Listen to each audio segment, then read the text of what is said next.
Tu prends plus d'air à chaque respiration ou tu lâches plus d'air à chaque respiration? Ah non, non, on ne fait pas cette mine. J'en lâche. Voilà. Mais tu vois que tu as eu encore un dernier petit toutou et puis une dernière petite grimace avant de dire je lâche. C'est-à-dire avant de dire j'expire plus. Parce que j'expire plus, c'est un lâcher prise. Tu m'entends? Or, c'est très important de passer souvent en fin de révision sur la respiration. J'expire plus. Donc, je me dégonfle, je lâche. Je t'ai dit que ça allait dégonfler. C'est pas fini. Je ne vais pas te laisser mourir. Or, quand tu vas jusqu'au bout de ton relâchement et de ton lâcher prise, qu'est-ce que tu découvres tout au bout?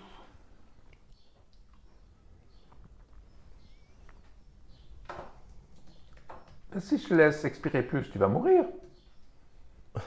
Tout à coup, tu vas prendre conscience qu'à un moment donné, tu ne peux plus expirer plus à chaque respiration. Donc tout à coup, il y a un fond. Et tu viens de le faire. Et tu viens de inverser et j'inspire plus. Tu entends? Alors, je pousse le bouchon au maximum parce que je fais ça une fois sur 3, une fois sur 10, c'est égal. Mais pour la personne qui le vit, c'est très impressionnant. Et pour ceux qui nous écoutent et qui nous regardent, ils vont se dire, mais est-ce que vraiment il inspire plus, il a expiré plus? Bien sûr. Dans le fond de ton ressenti de mémoire, tu viens de changer. Et dans l'inspire plus, je suis en droit de te demander si tu grandis ou si tu diminues. Je grandis. Ben, c'est évident. Hein. C'est tellement con, sa question. Non, c'est pas con. Je grandis. Oui, mais essayons d'imaginer. Non, on n'est pas dans l'imagination. Dans le vrai ressenti, tu étais quelqu'un sous emprise, tu étais diminué, on ne l'a pas mis, hein, mais il y avait une impuissance, il y avait cette notion de début qui disait que tu étais étouffé, mais on aurait pu en rajouter un tas. Hein. Or, on a cessé l'apnée, on a lâché, et puis maintenant, on inspire plus, on grandit. Tu prends ta place ou tu es toujours étouffé? Non, je prends ma place. Tu rediras oui la prochaine fois. Ouais. Ça te va? Or, à l'instant où tu prends ta place, à partir de là, tu peux tout à coup prendre conscience, en ouvrant tes yeux, comme tu le fais, que tu as réparé quelque chose. Et que devant l'adversité de tes demandes, de tes étouffements, de tes emprises, de tes angoisses, de tes tristesses refusantes, de tes colères muettes, qu'est-ce qu'on n'a encore pas travaillé aujourd'hui? Tu l'as juste dit, mais est-ce que tu l'as vécu? Le processus, tu dis? Dans ce processus, qu'est-ce qui me manque en tant que consultant? Sur quoi as-tu passé?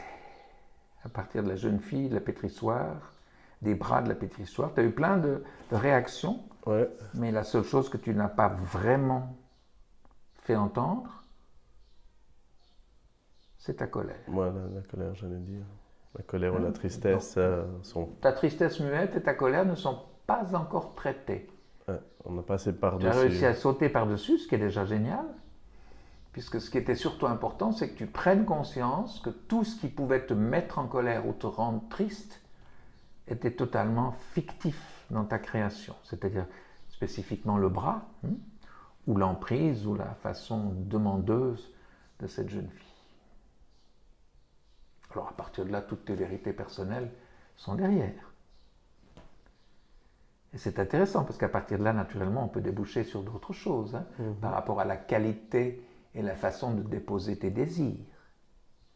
Car ce que je mets en doute par rapport à cette démarche, au-delà du fait que tu acceptes de passer sur les demandes et que tu sois prêt à le vivre bien, c'est naturellement de savoir comment tu exprimes tes désirs pour qu'ils fassent le poids à toutes les demandes.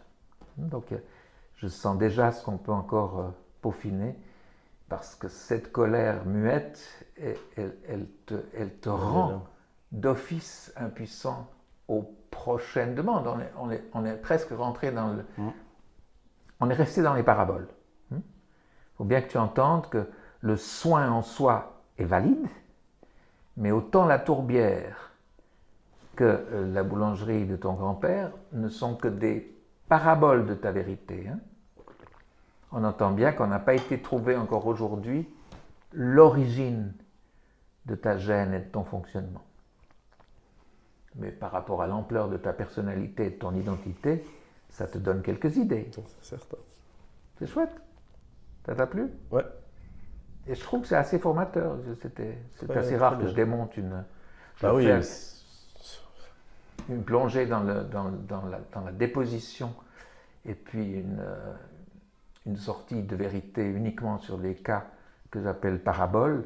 Parabole, on se comprend, hein, moi j'ai vécu des années en parabole par rapport à mon orphelinat, sans jamais désirer retrouver des événements qui sont les étincelles de l'histoire. Hein. C'est pas facile de se retrouver d'un seul coup dans le ventre de sa mère à l'annonce d'un abandon, tu vois. Par contre, tu peux trouver des paraboles qui ressemblent à ta machine pétrisseuse, tu vois. Or, curieusement, je remarque avec le temps que les paraboles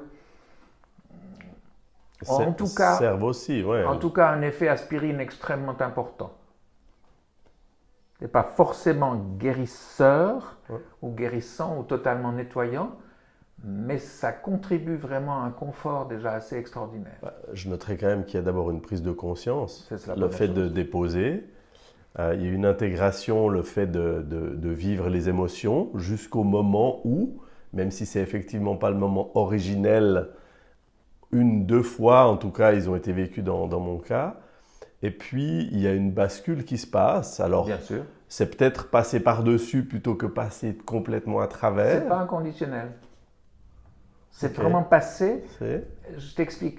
Et le ressenti de sortie, il est là quand même. Oui, c'est pas le quand même, c'est même si.